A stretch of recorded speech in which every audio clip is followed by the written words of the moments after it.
Good evening. You are listening live to the Xtreme Movie Show. I'm your host, Rob. I've got RDV from the Great Midwest joining me in the Xtreme Studios in the Piles Palace, just west of Orlando, Florida, to continue our Season 3 review of Reacher, the Amazon TV show. And tonight we are on Episode 6.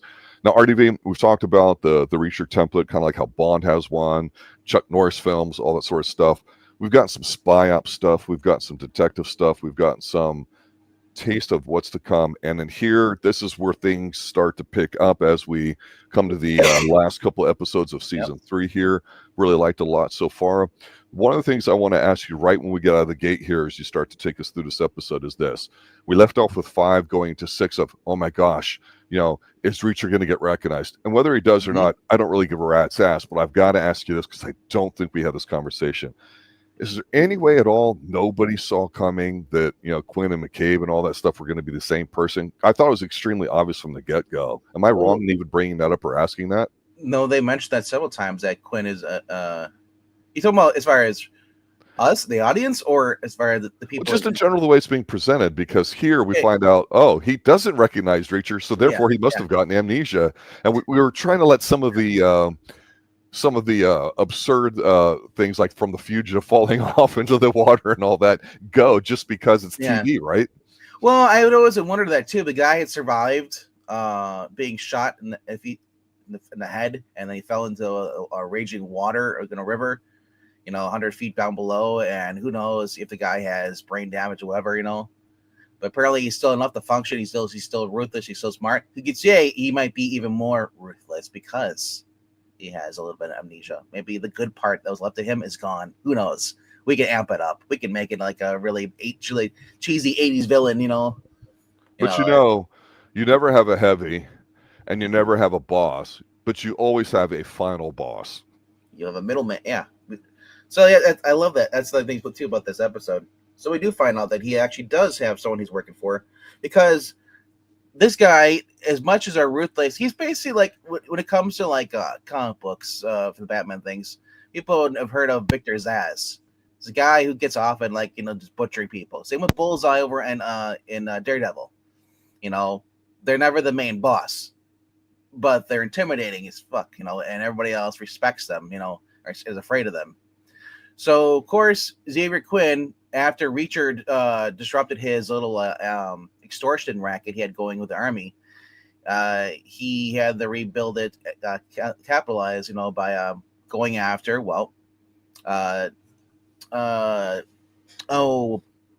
Beck, Beck, who played by Anthony Michael Hall. Mm-hmm. It turns out that Reacher put two together that basically Beck was always a criminal.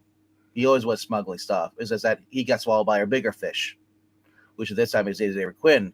And Xavier Quinn used him to his advantage, but in order to get the capital he needed to launch his business, what he wants to do, he had to align himself with the Russian mob.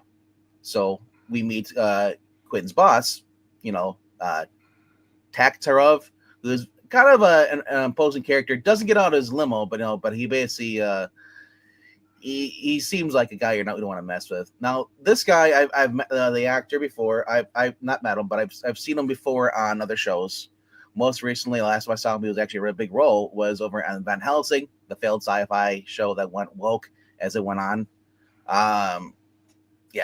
But my point is, this guy is a 6'5", a meaty guy, muscular guy. He basically is an imposing figure. Will Reacher fight him, or will he turn out to be written as Neil McDonald's character in Tulsa King? We don't know, but so far he seems like he might be a good final boss. Whenever you get these final bosses, they're not important early on, because one of the things that you and I mentioned at the very beginning, you talked about the estate and how it was set up, and well, who has those kind of resources? You don't have a guy that starts from nothing and builds an empire. Usually it's the other way around. When you get big enough to get noticed, other people are going to take you over in all sorts of business. So it makes sense that we finally get the introduction of this Russian. But the question is if he's the final boss, who are his customers? That's my next question. Yes, because Quinn basically needs to make this deal go through. Were we kind of disappointed last week when we found out that it was, he's just running guns? Sure, but now we know who the guns belong to, the Russian mobster, and he wants his money, and Quinn's kind of running short, and doing the fact that they had not only the ATF agent, but later on in this episode is going to be revealed that Reacher is also a plant as well. Mm-hmm. But the way that breaks down is kind of simple as this. Xavier Quinn does not trust anybody. He does not trust Beck. Beck's because he even says, Beck, you're a moron. You hired an ATF agent, so we're going to go through everything, and they go through their contacts and they come out. He just wants to know how the hell is this person looking into me? This Army intelligence person, Powell, who basically we had met him before. Reacher had called him to run a plate on Xavier Quinn's car in the very first episode. And so they kidnap, they torture him. They go after Neagley. Yes, Neagley is back in this episode. They let her basically girl boss a little bit, which I'm okay with. It's okay. It didn't really affect me as much. I'm shocked. Why would you be shocked? It wasn't, the whole scene with her and the shootout, all that was done really well. Yeah. I liked it a lot, They basically show her up her strengths, and she's always been a smart person. Yes. And I love the fact her character has always been a person. Remember, she eats cereal all the time. So so basically, two guys are sent to take her out. She's in her office. She recognizes, she sees them there because it's late night, and she assumes like this is weird because she's supposed to be the only person there. She's working late. She doesn't have her gun on her. Her gun's in her office, and this is one of the offices they have. The dividers are basically just glass, little plexiglass stuff walls, and so the guys went in there. She quick hides under the desk because while she was hiding in the break room, her coffee mug she was warming up. Basically it beeped, so she had to quick run on the desk. Then she's able to sneak around and type into and then print something off in the copy machine to divert their attention. That was cool. I like that. That's quick thinking, right? Yeah. And it's not like they showed the copier early on so they could plant the seed that was going to happen. That was good. Yep. So they go in there. And then as they're distracted by that, she runs her office. They shoot at her. She dodges in as they're running towards her. She grabs her gun, pops off a few shots, takes out one guy, and then she hit another guy who tried running away in the fight. Only learned that he's basically slumped up against the refrigerator. She walks in, she sees him there, grabs a box of cereal, grabs a bowl, and then he's like, move. He's like, what? He's like, move. Do you think this is supposed to be funny? Because it's kind of gruesome, actually. Honestly, I think she's pretty much just like Reacher at this point, But Reacher, to me, doesn't come across as psychotic, and they almost put her on that spectrum where, because of the way they did this, it's like, okay, if you're trying to make this kind of cutesy, I didn't think that worked. Honestly, I think she's pissed off. I get it, and I don't have a problem with it, but it's like it was dark. It was. I mean, seriously, it was the darkest thing this season. It was dark, but I thought it was. I thought it was hilarious because here's this guy, call me an ambulance. He's like, why did you call me out? She wants to know, were you going to kill me? Yeah. Okay, so why should I care about you? In a sense, so. She gets her information. She ends up calling Reacher.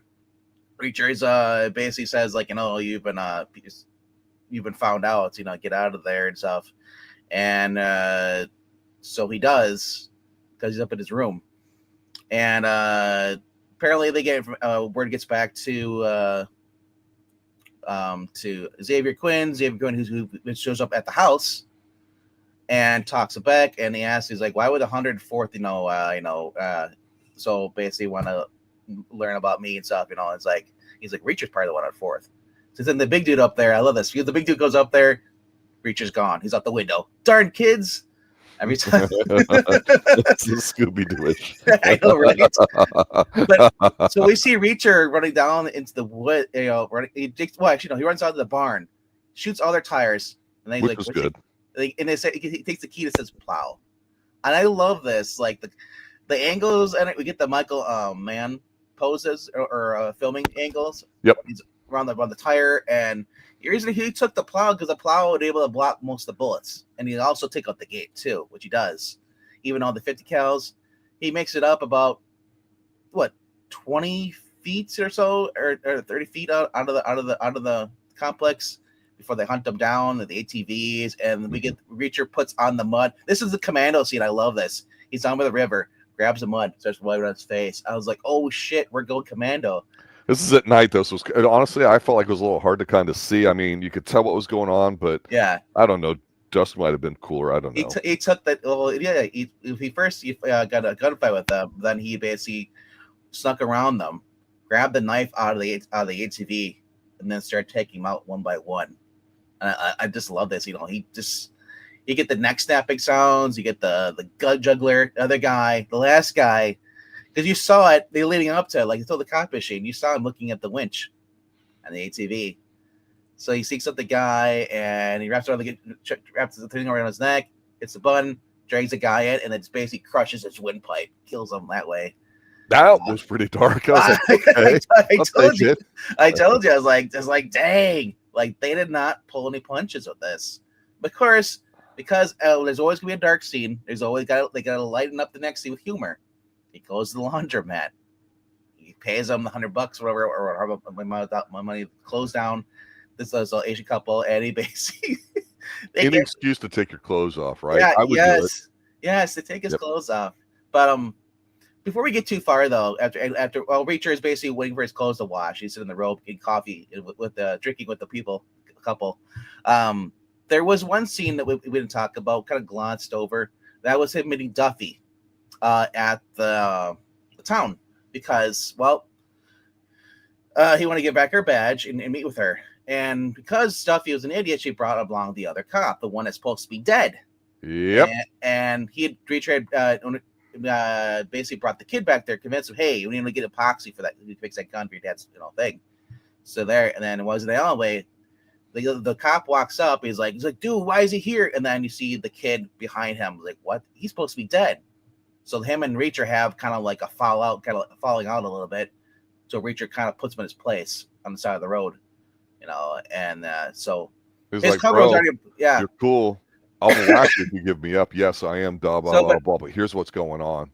But Richter says, like, I'm not here to go after your dad. I'm here after Quinn. So I'm here to protect both of you guys. So I don't know if he'll be an ally. Well, doesn't she kiss him in the hallway or the alleyway there too? She does before everybody else. Yeah, she kisses him and then she yells at him. Like, what the heck? He's like, you kissed me, lady. She's kind of. It felt this whole that was just very awkward. It felt very. It was awkward. Even he felt awkward. Look, his reaction was. Yeah. But the other thing we had going on. There was another thing that happened between all that stuff too. I'll probably remember it later. But honestly, up to this point, like we've seen Richter take out a couple of deaths. We saw Neagley take out a few, and then it's just like, what have you thought of this episode so far going into this?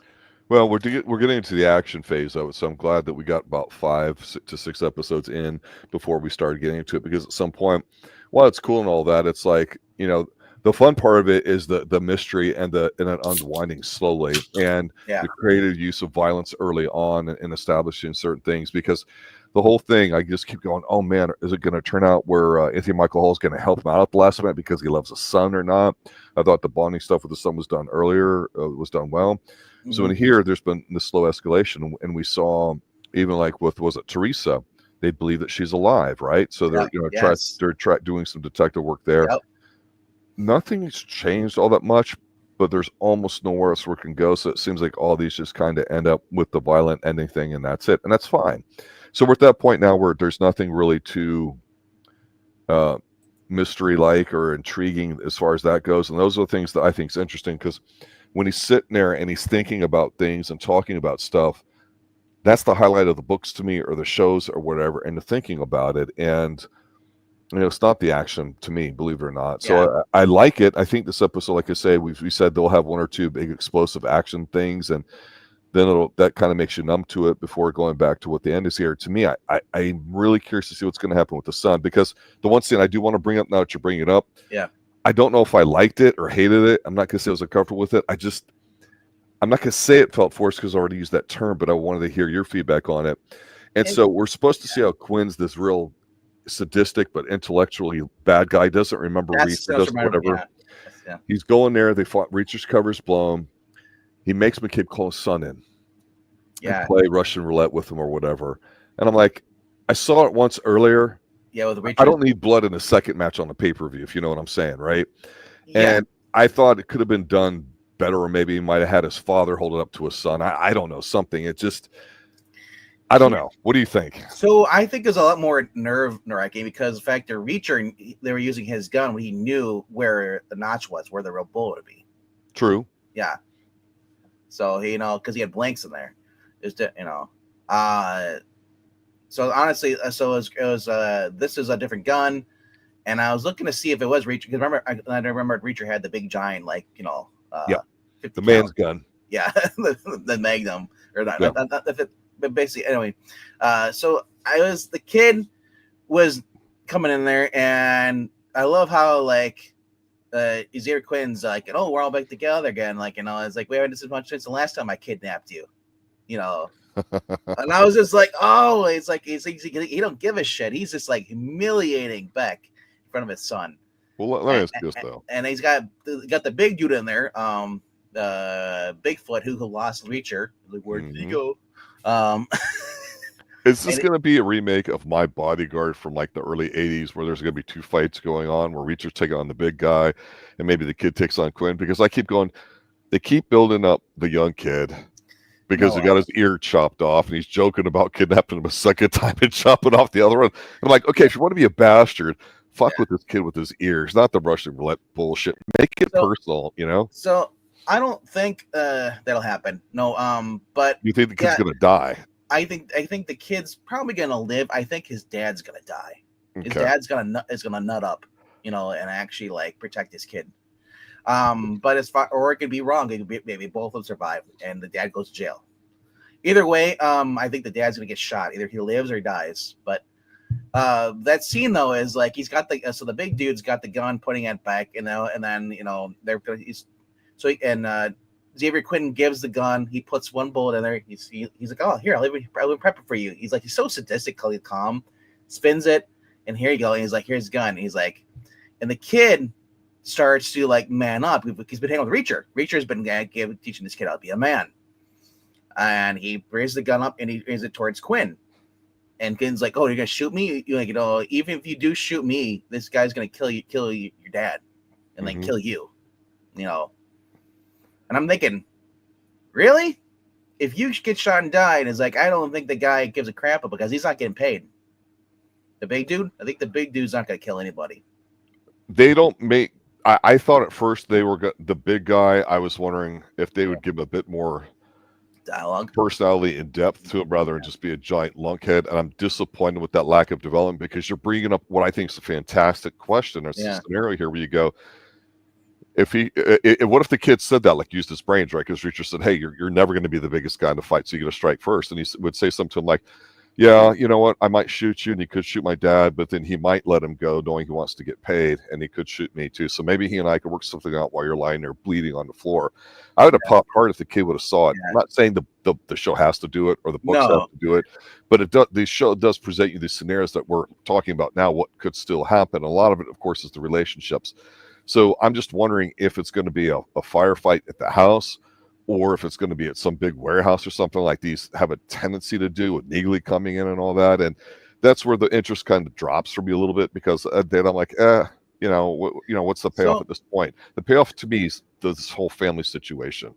So basically, at the kid decides to put the bullet to his head, he fires, shoots it 3 times, and he's like, and then Beck's like, stop, I'll give you one. He's like, I want a matching set. Saying that was cool. Implying he wants another ear. I'm like, you sick son of a bitch. That was cool. That was nice. So knowing that Teresa's alive, they figure she's being held somewhere, and they know now they imply that she's could be a bargaining chip for this deal, to sweeten the deal, because they'd learned when they went to go get they saw a dress coming in during the original deal where Reacher was there. A guy, and they follow him back, talk to him. He'd mentioned this before, and the guy revealed that it was a green dress. It's like because she had red hair like Aunt Margaret. Nice reference too for the older crowd. Yes, yeah. The kids are like, who? What? Aunt Margaret? Who? Hot babe. They even bring up the Swinger. Another good movie. We'll have to review that one of these days. Well, you know what? I forgot to ask you a very important question at the beginning of this episode while we've got a full audience here, and I want to Mm-hmm. ask it to you because I'm not one for trickery. I'm not that way, Yeah. so I'm not trying to put you on the spot here, but I'm going to ask you a very serious question that's related to this episode. I want you to be honest with your answer. Okay, Mm-hmm. so it's a fairly simple question. I think our audience will understand it as well, especially as we're getting to the final act. Which is the better band, Led Zeppelin or the Beatles? No explanations, as just far an as answer.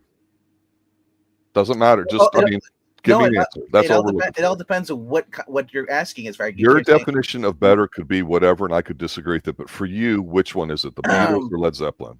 No wrong answer per se. I'd say Beatles has a lot more hits. So I mean, I still like. I'd say I like Beatles because like I can like they have more songs they can listen to, but they phased out really bad. So but Led Zeppelin the is still old going joke strong. of this going back a few decades is the correct answer is, of course, Deep Purple, because this episode is entitled "Smoke on the Water." Oh yeah. See what I mean? See what I did there? I was waiting for that joke. You're gonna have a smoke on the water joke. The character is Slow Ride. I love it. Because it's kind of what this show has been, kind of a slow ride. And they're taking it easy, but now not anymore. The kid gloves are off. I said they're letting Reacher go back doing what he's doing. He's killing people. Reacher was also basically was ready to kill Quinn at this because he's a man on the run. I'm sorry. It's on the borderline. Alrighty. Yeah. But honestly, though, so they say they're being back. They're trying to find Teresa. Correct. And, they have a lead with the dress. Yes, and yes, they leave the dress, but then they end up getting in this. Reacher thinks about, okay, where would they store her? Because where's a great place to put any woman? Yeah, alone on a boat. On a boat. And who is her caregiver? The guy who's been wanting Reacher to kill. Yes, Harley. Yes, this greasy little Daniel Bryan look like. Yeah, and he can't stop talking either. So we've already seen Reacher and Duffy kiss. You know, she's got the hots for him. So they have to go into get the swim over there. They get the wetsuits on. They go over, and then we get to see more Duffy. Duffy's at this point. She's crossed the point where there's no return. They're on. They go on the boat. They find out evidence that they're keeping her there. She's Teresa had been drugged and stuff. They know she's gonna be sold off, human trafficking, and as they're on there, Harley shows up. He notices there's water on the deck. He goes in there, Reacher, him and fight a little bit, and then the lantern that Reacher was holding on to gets knocked over. It starts a fire. Reacher's like, fire! I'm gonna knock more shit into it, man. Could be a bigger fire. Yeah. More paint. It was like painted or oil, whatever. What the hell it was, but basically more gasoline, and he gets the real big blaze burning on this little tugboat. As they're up on there, and Reacher grabs one of those hooks for grabbing onto, when they're on a tugboat to pull you onto shore, or pull it outside. There's a little cane, long hang of the hooks. There's a special term for fishermen use, but he uses it. And he swings in it, and he gets Harley in the foot and hooks his foot into the deck of the boat. And then they interrogate him. And then, they pretty much like plays up. He's like, hey, I'd answer your questions. I'm scared of her too. She's crazy, and play up making Duffy like more like a good cop, bad cop. Yeah. And they leave Harley to basically die on the boat. And they get on the boat, and you see them on the bottom there, the bottom screen over here. Right down there, where they're doing it's a weird thing, and they're just sailing away in like a action pose, and then the boat blows up behind them, and then they get on the shore, and then we see Reacher's butt. You lost all seriousness. I was like, they are not afraid of. It's like we're going back to the early '90s and late '80s. Remember they showed Stallone's butt, Jean-Claude Van Damme's butt. I did not think they would do that. Of course. When's the last time you've seen characters' action shows show the butts anymore? You're gonna have Ritchson's body. You need to show it. I know. Well, they've been showing off him shirtless, But now they showed off his ass cheeks, and I was like, they're going full Terminator 2. I'm not offended. No, I'm not offended either. I thought I was shocked. I was Amazon. I thought Amazon would be like, we can't show that, you know. And then so while they're getting their clothes back on, he jokes about it. Is like that Duffy is like, he keeps seeing side glances at him and stuff, flirts with her the entire time, and as they're getting ready to leave because before the cops get there, he says, it's like, don't worry, don't panic, still have an inside man. Yeah, they just don't know it. Yeah, because again, the whole thing of the supply and demand aspect of it, you got to have a lot of resources, a lot of capital, a lot of different things you can think of as resources. You got to have the guns. Where are they coming from? It's probably going to be related to the government, obviously. Obviously, the breakdown came, and his men were able to find that leak, so that tells you it's a very high up level past several security clearances. It's not just a word on the street sort of thing. So it's going to come down to that. It's all connected to like bad rogue people at the end. So pretty typical by Reacher standards so far. So who do you think the inside man is? And then because I'm honestly, I don't know. It could be somebody else, but personally, I was wondering if it's going to be the kid. I not feeling that. So if it is, good on them for the way they're presenting it. Like I said, for me, the payoffs should be more because they're really leaning on to somebody else. But I mean, the only inside man I can think of is still in there. Teresa. No. Yeah, Teresa's just the red herring. And Beck's son is the only one who basically hates all this more than anybody else and wants to get out of it. So I don't know. And maybe Beck will want to work with Reacher. Who knows? I'm holding out hope for something there because let's be honest, the big semi-boss battle there between Reacher and Big Boy. Do we really care about it right now? Because we know we're going to get it, but I mean, they haven't pulled it up as a nice undercard fight. And the 50 cal, come on, that was some little guy who used it on Reacher when he was driving the plow, and just shut him up. But I was hoping the big dude would carry it, like Arnold, start carrying the 50 cal, shooting at Reacher. But yeah, I don't know. Like I said, the big dude, they're gonna have a fight out between him and Reacher eventually, and Reacher's gonna end up probably using a wrench or something, and it's busting the dude's jaw or something. I don't know. No. As far as the Russian guy, he may just turn on Quinn and just shoot him. I don't care about the big Ruski guy. It's not. I don't know. I said he could just be a herring, a red herring ending. He might just not show up again, or he might show up the next episode or the final episode. But like I said, he may leave and leaves Quinn to his demise. Right. Cops. No, who knows? I don't know. It's getting that last little bit though, where they all kind of blend together to me. Next episode, we're supposed to have Teresa show up finally. Yeah. She is spilled, and Teresa is a girl who most recently you probably saw her in The Boys.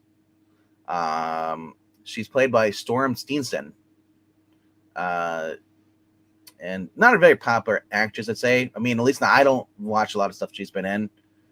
But she actually is a true ginger too, which is kind of interesting. So actually, but she was in The Boys. She was she actually played a trafficked woman in The Boys. So she's not used to this, or not. She's not new to this. She was in Cup of Cheer, Sunshine City, which I did 4 episodes of that. Beyond the Chamber of Terror was her big thing that she had. It was a horror movie, and then yeah. So basically, she's played this type of character before, and she is pretty good looking.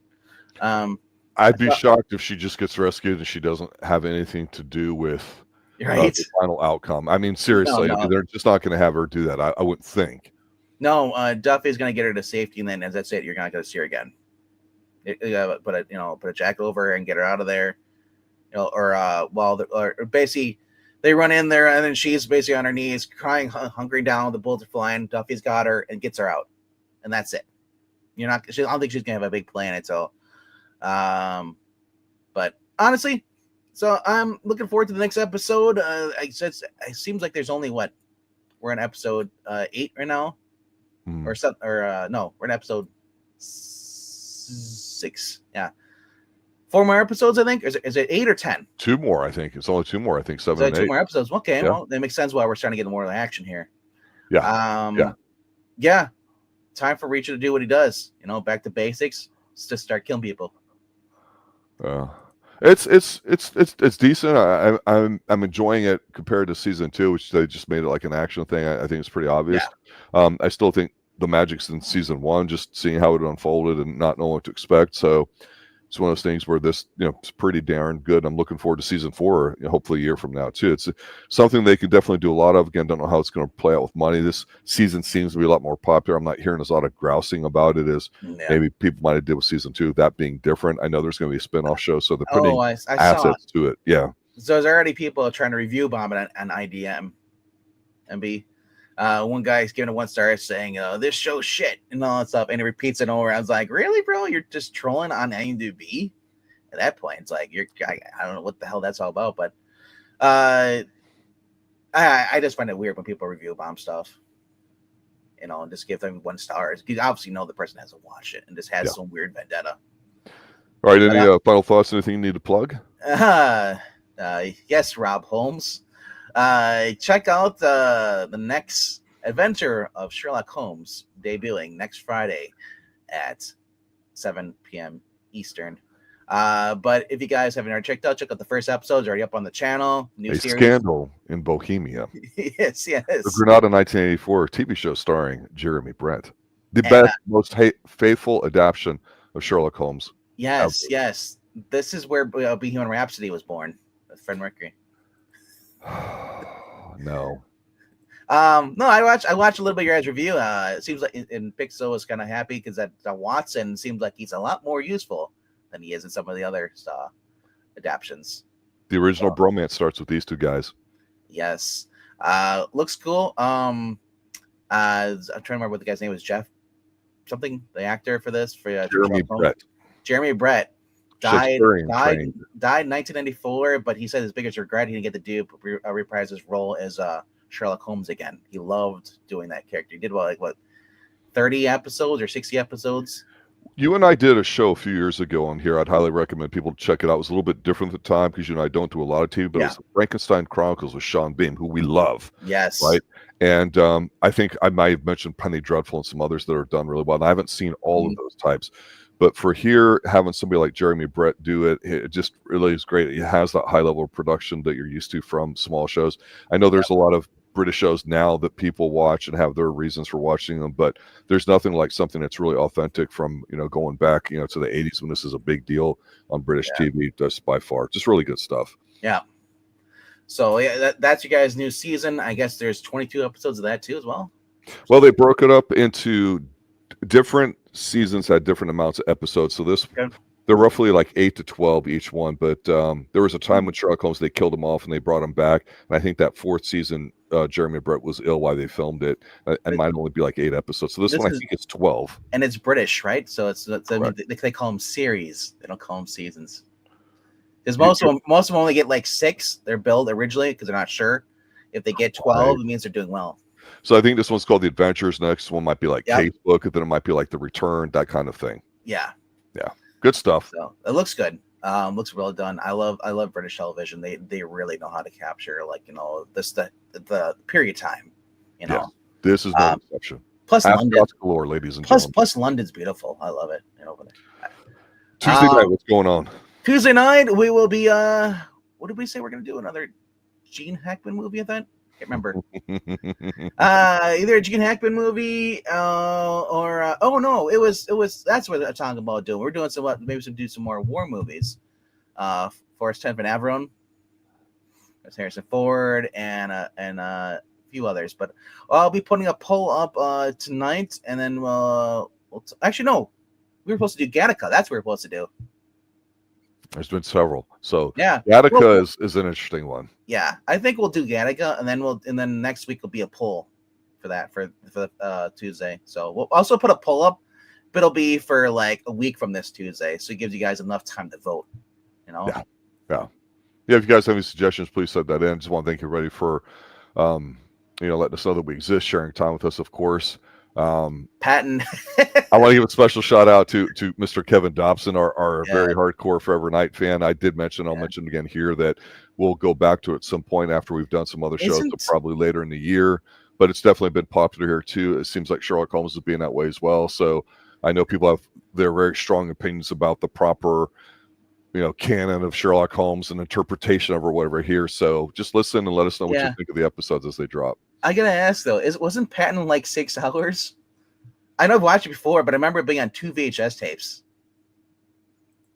I don't recall how long Patton was. I watched it once. I made it through, and Desiree, she said she's saying Patton. I love Patton. It's like, it's like I was my teens when I watched it. Because I was really into World War II history and stuff like that, so I was watching everything I could. But I don't know. It'd be interesting to revisit these days. 3 hours, okay. Because I was like, I remember it being long, but I'm like, is it longer than 3 hours? But and I think that's George C. Scott or something like that. George C. Scott.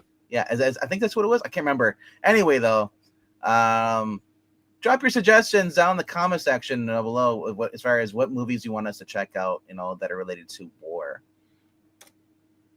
Good night, everybody. Later, guys. Oh yeah, I forgot to do something. Oh, the explosion. Why do you review everything before I do stuff, bro? Spoilers. And we're out of here. Xtreme. Boom.